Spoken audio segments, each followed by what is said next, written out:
I love how vampire nerdy the movie is. Yeah. I don't know if the studio knew what to do with it because No, I don't think they knew what the filmmakers were trying to address.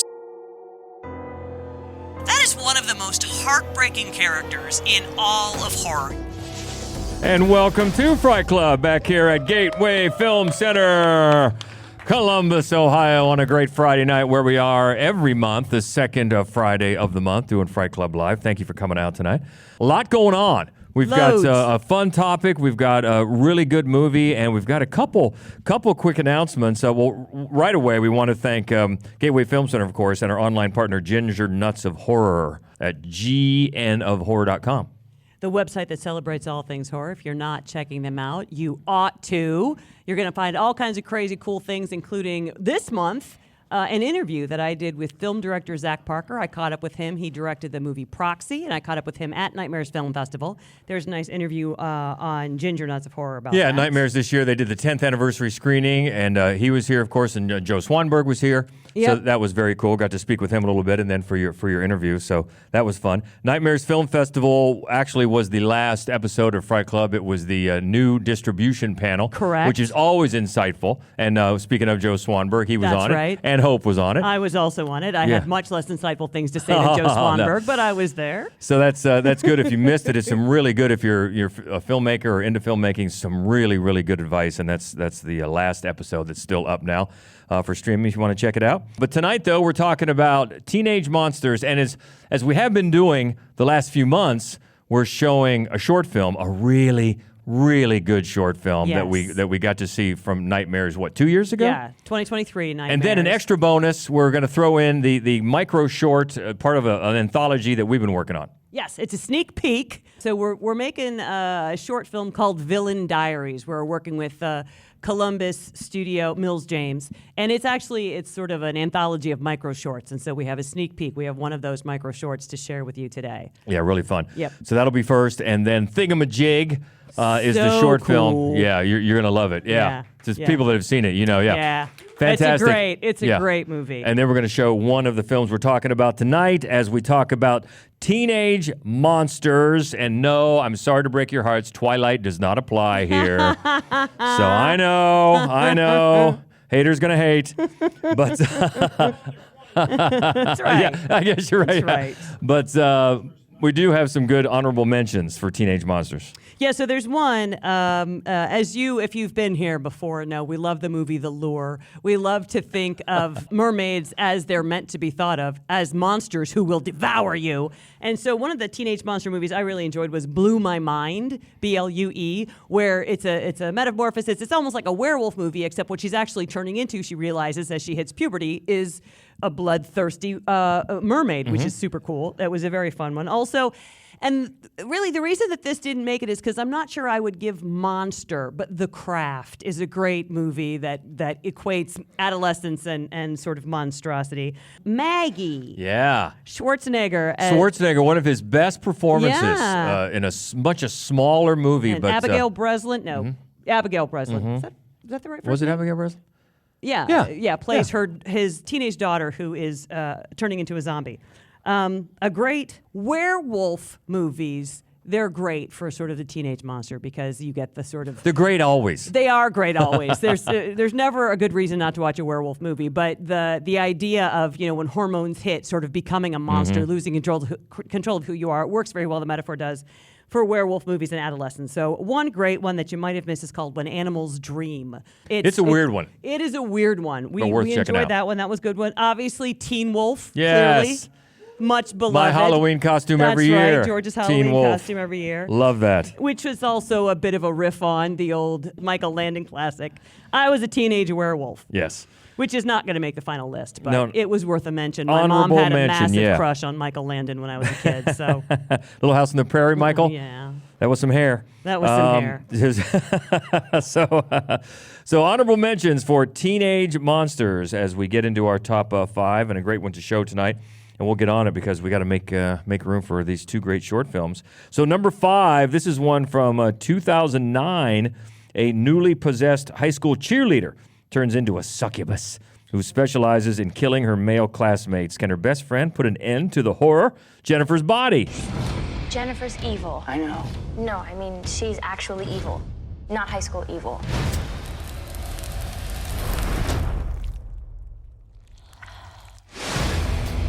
Chip is looking really cute to me lately. How is he tasting these days? You are never a good friend. You could have anybody that you want. Why Chip? You're killing people. No, I'm killing boys. Are you scared? Thought you only murdered boys. I go both ways.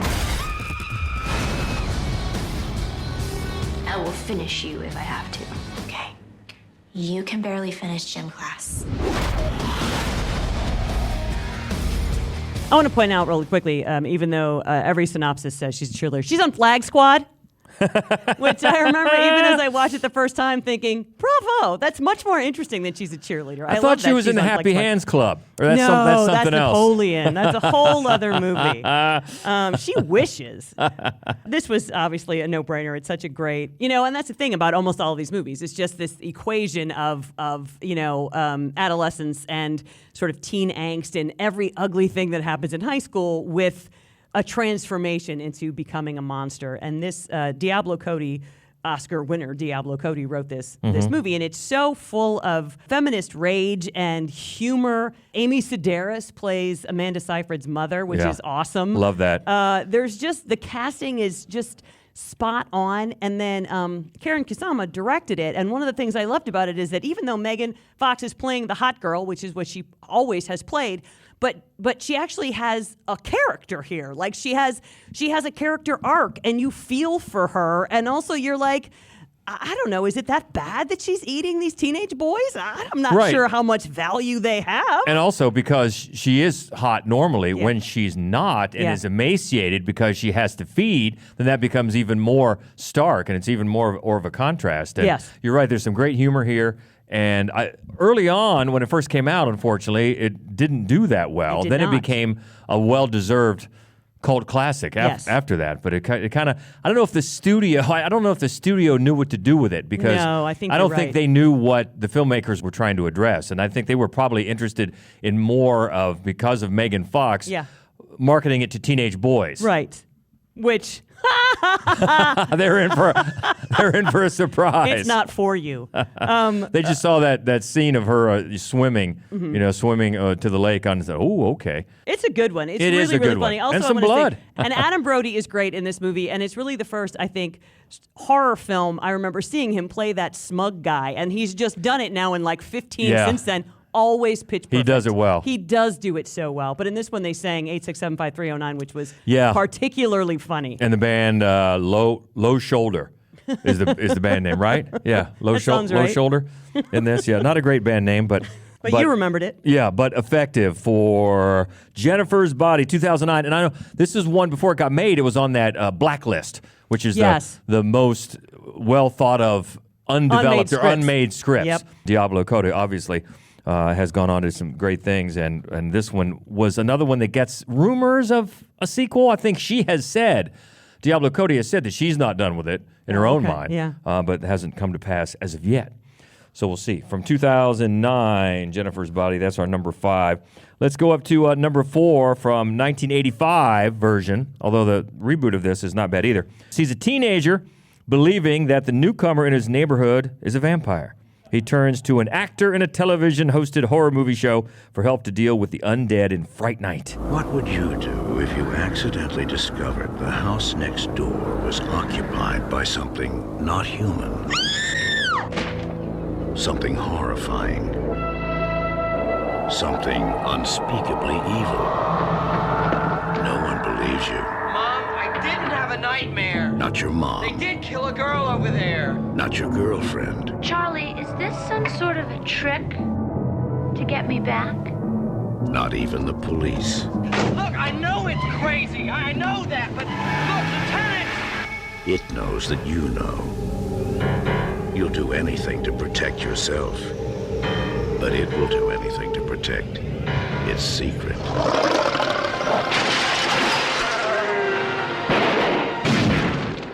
Fright Night. If you love being scared, This could be the night of your life. Good one, the original from 1985. Yeah, that's a favorite. Of course, Roddy McDowall, the great Roddy McDowall, and Chris Sarandon, and some fun practical effects. Oh, yeah. In that movie, and of Yeah. course, Evil Ed. Yeah, Tom Holland writes and directs, and he does such a great job of capturing the mood in this movie. It's so much fun, but it's genuinely scary. Yeah, Evil Ed. And, Amy, girlfriend Amy, Amanda Beer, she also turns into a monster during this film. And I remember the first time I saw this, when she turned, and she's just nothing but teeth. Her whole front of her face, nothing but teeth. I'd never seen anything like that before. I've seen things like that since. People have copied that. But the first time I saw that, I was like, fuck!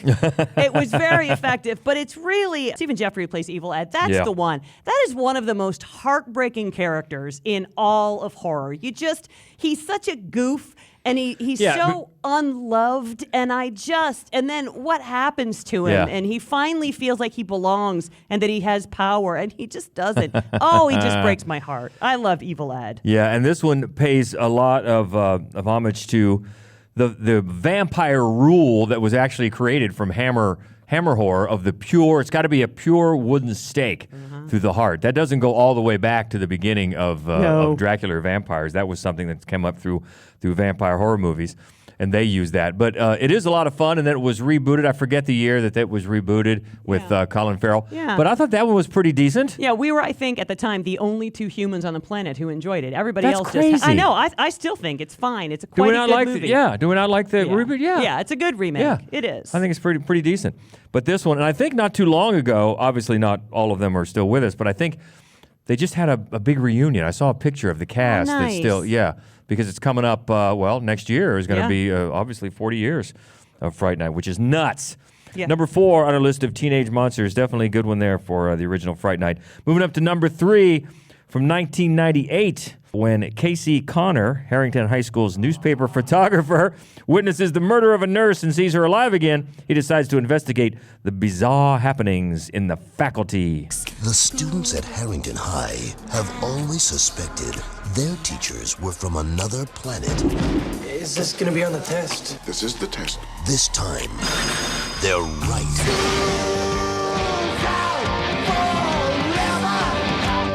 Now, these 6 students won't just question authority. They'll have to destroy it. Please report to the principal's office. This one is so much fun, and it's got such a great cast, a big ensemble, and it has so many homages, so many callbacks, so much respect paid to all sorts of horror films and horror tropes, and it's just a bunch of fun. Yeah, it's super fun. And the first thing you notice are the teachers. I mean, the cast that plays the teachers, it's crazy. Right? Selma Hayek and Bebe Neuwirth and Jon Stewart. And, Piper Laurie. Oh, yeah. I mean, but also the kids themselves, the vast majority of them are also these alien monsters. And I think that the effects in this movie are really fun. I think that the personality shifts in this movie are really fun. When you look at the people, the teens, who they all sort of grew up to be, Usher, Josh Hartnett, right? Elijah Wood, of course. It's just, the cast is just killer. Yeah, it actually was, the screenplay was first out there in 1990. Kevin Williamson. And nobody picked it up until Crazy. the success of Scream. Yeah, and then that guy, we want to do something like that. Then it got picked up, and Kevin Williamson was brought in to do rewrites. There's so much that you can pinpoint. I mean, if you're a fan of horror movies, you can just watch it the first time and then go back and think, I missed that, I missed that, I missed that. There's so much going on. And then at one point, you have to deal with the prospect of Josh Hartnett's hair. You do, yeah. At some point, which I guess was a big bone of contention with the producers. As it said, should what have are you been." doing with your hair? Well, he did that on purpose, and it's memorable. But when the shit hits the fan, and there's so much, you've got. Is it Robert Patrick that plays? Yes. Yeah. So there's and Famke, she's got the great squid part of it. You know, it's just such a great riff on Invasion of the Body Snatchers. But they and then they use a direct callback to his Terminator, some of his Terminator stuff. Yes. So it's just one of those you can watch again and again. And the funny thing is, I don't really see it. When you're flipping channels on cable and you see some of the same movies pop up again, I don't think I see this come up very much. No. Or it's one that I would stop on. Yeah, and it's funny. I wish Robert Rodriguez had made more horror films Yeah. because he really only made 2, this and Dusk Till Dawn. and they're Yeah. both so badass.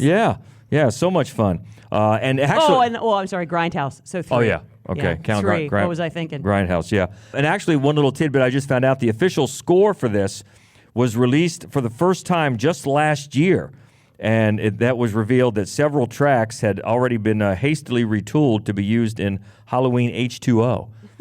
And for some reason, Josh Hartnett just carried that and his bad haircut to the next movie.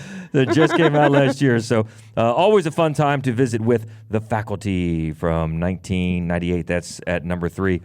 And moving up to number 2, yes, I think this will answer a question that was asked a little bit ago.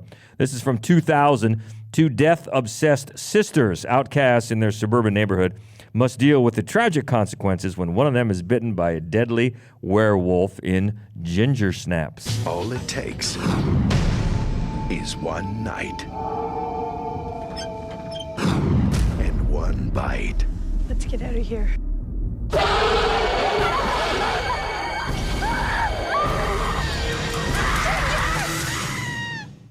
Ginger's changing.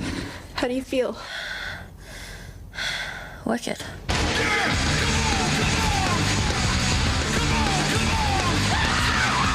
They're just being normal teenage girls. We love Ginger Snaps. We've talked about that a lot. We got to put that on hold for a second because I don't know if you have heard, Brandon just came down and shared with us the news as if we needed more bad news this week. Tony Todd passed away. Yeah, that is a gut punch.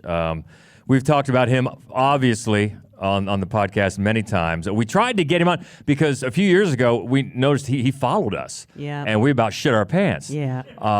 Because, man, what a legend. I mean, we Yeah. talked about him. We did the podcast on greatest voices in horror, so of course. Obviously. And just so many iconic roles. That is really just... That's really sad. Yeah, I hate to it's hear really that. And I'm sure we'll probably put together a tribute podcast here at some point. But Right. We just heard that news, so wanted to share that. So rest in peace to a legend, Tony Todd.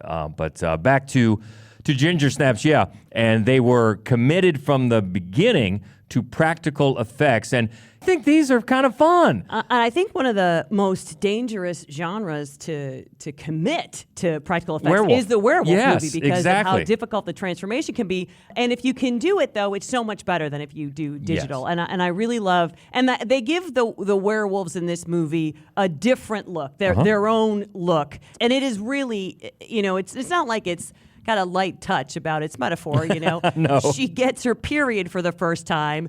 And she gets bitten by a werewolf, which becomes, it's the curse. It's the monthly curse. This is what she's going to have to deal with. But it's just handled so well in this movie. And the performances are great. Both of the sisters are great. Of course, Yeah. Catherine Isabel, who's kind of a legend in horror, genre legend. She plays Ginger. And then Emily Perkins, who's so underrated in her role. And this is one of the rare films. It turned out 2 sequels, both of them great. Yeah. Particularly like the third one, which is a prequel. It's like back in, olden days, like in pioneer times, and they go to this big fort, and it's just such a fun franchise. And incidentally, you were talking about both Catherine Isabel and Emily Perkins. They auditioned for the movie on the same day.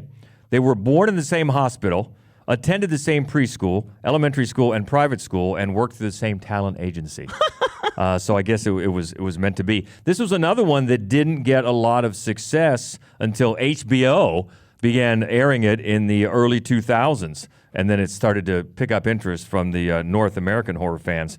But because it's a Canadian film, yeah, and it was so more. it probably didn't get. It was more theatrical. successful in Britain and Australia. Interesting, but not so much in the U.S. until HBO began airing it, and now it's become like you said, it spawned 2 sequels. Yeah. So a lot more interest in that. But it is fun. It's also got some dark humor in it. I mean, Mimi Rogers as the mom. Oh my God, she's great. Great. She's great. And her little like spit curls and her big bows in her hair. Yeah. Oh, I love Mimi Rogers in this movie so much. Yeah, but the director is John Fawcett, and said from the beginning that it was all about practical effects, and I think it pays off because I totally agree. CGI with the werewolves, man, it can end up looking like one of those Van Helsing movies. Oh which God, good God, like a video game, and no, thank you. And the film is actually set in the fictional town of Bailey Downs, where 15 years later, the movie A Christmas Horror Story is also set. Nice. Love me some Christmas Horror Story. Yeah. That was great. You do love that one. I do. That's a lot of fun. Ginger Snaps, not only a great teen monster and werewolf movie, but one of our faves. We've managed to work it into many a list podcast for good like reason. A redheaded villain. Yeah. So that's from 2000 Ginger Snaps #2, and we got to get moving, and we'll get up to the one we're going to show tonight here in just a few minutes, so we won't talk much about it. But when troubled teen Milo, who has a fascination with vampire lore, meets the equally alienated Sophie, the two form a bond that begins to blur Milo's fantasy into reality in the Transfiguration. Have you been hurting any animals? Maybe thinking, but I don't do it. Not anymore. So you heard, huh? No. Someone killed a white boy in the basement. So what are vampires like? I think it starts with drinking blood. Like you have a need to. Eventually that's not good enough. So you switch to animals and people. Whatever it is you're doing, there's someone doing a whole lot worse. Why are you avoiding me?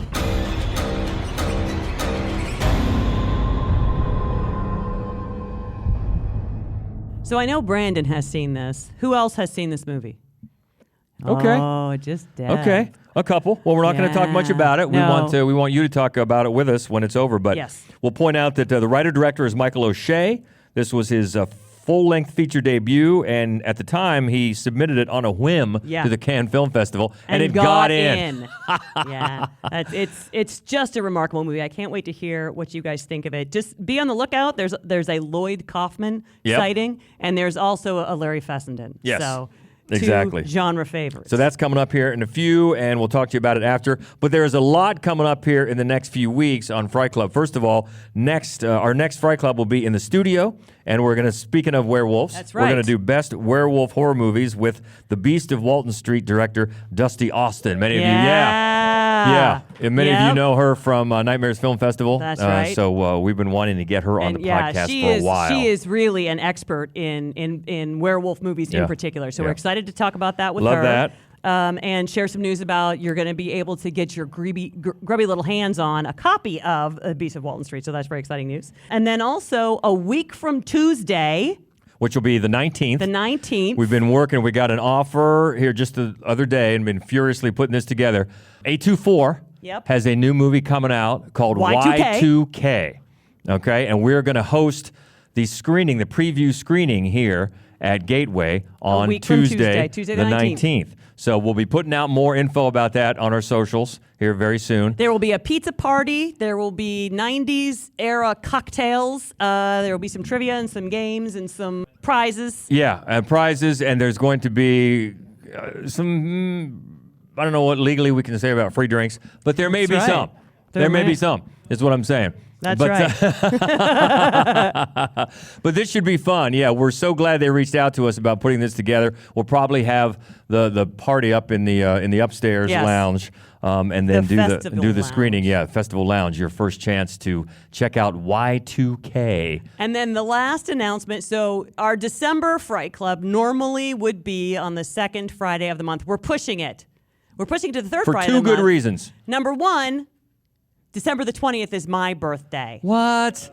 So we're pushing Fright Club to Friday, December the 20th, so you can come and celebrate my birthday with me in the way that I love most, watching a Christmas horror film. And it's funny because we had a different movie scheduled, and then Ben clued us in we're going to be showing the 50th anniversary 4K Black restoration of Black Huh? Christmas. Yes. Yep, and our podcast is going to be the best horror movies of 1974. It was a really good year. A really good year, Yeah. 1974. So this that's is going to be exciting great. news. It was really one of those. It was a no-brainer when this Oh, came yeah. up. I'm like, Yeah. well, you know, it's your birthday, so we'll push it for that, and for a chance to show this on the big screen for the 50th anniversary and for a restoration. One of, if not the first slashers. Yeah, a lot of among people the point first. to this. Yeah. Among the first. Yeah, among the first. So this will be fun. Again, December 20th for Fright Club Live. That's right. For Black Christmas. So looking forward to all of that and talking about 1974. Great That's year. right. So all that's coming up. But first, we're going to show our little sneak peek of our Villain Diaries anthology short. That'll be first. That's Then right. we're going to show Thingamajig. Great short film. Great short film. And then right into the Transfiguration. And And then then come down after and let us we'll know talk what you about it thought. after, okay? Good stuff, huh? That's really well done.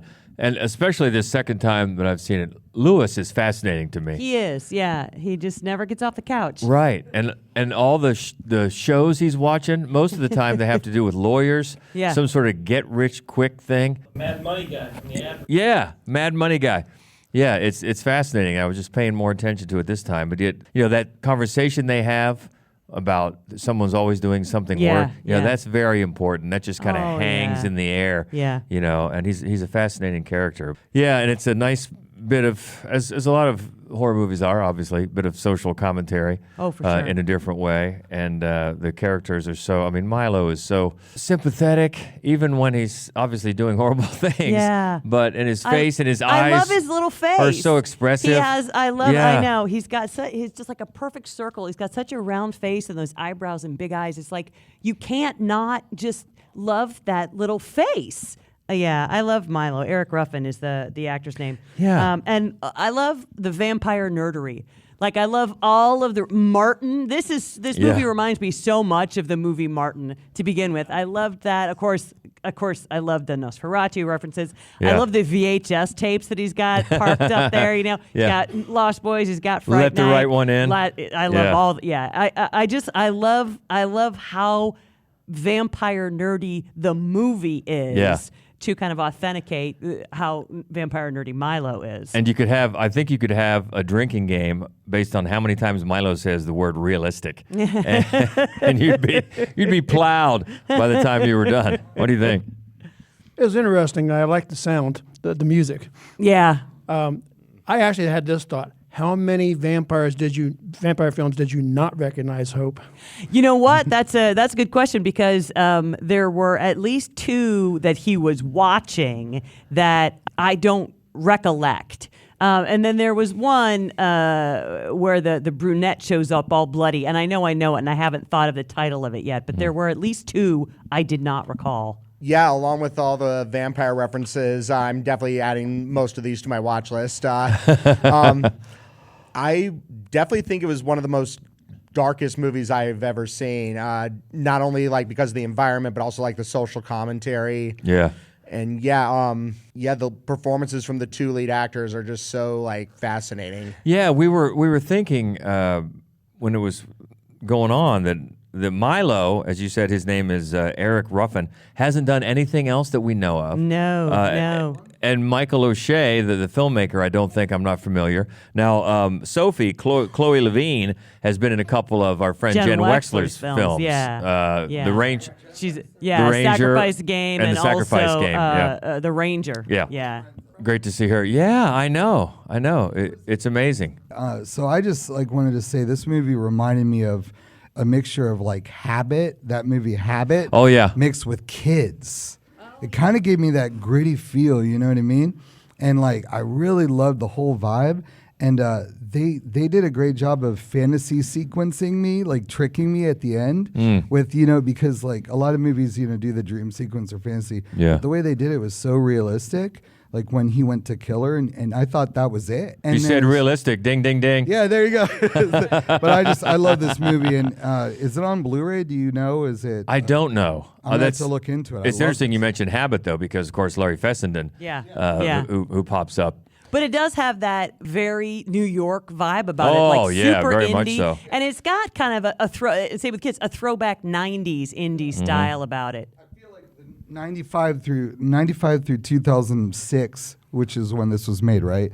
I feel like that era was a really good time for like gritty indie that was like on the cusp, like on the way up, but still like, you know, grounded in this like realism. And then like when iPhones and smartphones came in 2007, ruined everything, but that's how Yeah, this is 2016 is when the film came out. As far as when it was being produced, I don't know. Yeah, because there were certain things like you noticed that the convenience store was selling phone cards. Yeah. Yeah. So little things. Yeah, it's just one of the kind of works on you. It's so low key. You mentioned the soundtrack. Well, there's a lot of sequences with no music whatsoever. No sound. And then it just gets very creepy. It does. You know, the soundtrack and the sounds that are in the background, and even the city itself becomes a bit of a character. And the way it gets its mood in a different kind of vampire film. But I'm glad you liked it. Yeah. And also Thingamajig, that short film, huh? Wasn't that cool? Right, wasn't that great? Speaking of sound design, I love the sound design of Thingamajig. I love the sound of his tennis shoes on the whatever the gravel is that's underneath of him. Oh yeah, I love that sound design. Andrew Allen Kay is the director's name. The filmmaker. Yeah, that was not just the director. You saw his list of credits. I mean, he did essentially everything. Yeah, there's it's the Skeleton Crew Productions. It's like 5 people did every single thing. Just amazing. Yeah, just amazing. I'm so glad we were able to work that in. Yeah, that was fun. And you don't ever know where it's going as you're watching it. First of all, it's just gorgeous, you know, with just the light posts and the chalk on the ground, and you just can never figure out where it's going. And then when it hits its resolution, you're like, aha, okay. Yeah, so it was great to see that. Yeah. And thank you for letting us show a little bit of Villain Diaries there. There's more to come. That's Thank you. That's fun. No, there's a few. Yeah, there's a few villains to take care of. There's a total of 6. There's a total of 6. So that's just the beginning. Individual villains writing in their diaries. And whatnot. Thank you for indulging us there, and I'm glad you liked all that. We appreciate that, and we'll get this edited and on the usual channels here very soon. You can always find us Mad Wolf Columbus on all the socials. Of course, the Fright Club Podcast Facebook group. Always fun in there if you haven't joined up yet, and madwolf.com is the main website. So we got a lot coming up. We mentioned a week from Tuesday. We're going to show the new A24 film Y2K. That'll be fun. And have a big party with prizes and trivia and drinks and all kinds of stuff. Dress in your best 90s whatnot. Yeah, so we hope you'll come out for that. Then we're looking forward to talking to Dusty Austin next time in the studio. And then the 50th anniversary of Black Christmas. That's right, on the 54th anniversary of Hope Madden. December 20th. So a lot coming up. Thank you guys so much. We appreciate it. Glad you liked everything. And until next time, she is Hope Madden. He's George Wolf. And this is the Fright Club Podcast. Stay frightful, my friends. And R.I.P. to the legend, Tony Todd. Yes. I am the writing on the wall, the whisper in the classroom. Without these things, I am nothing. So now I must shed innocent blood. Come with me.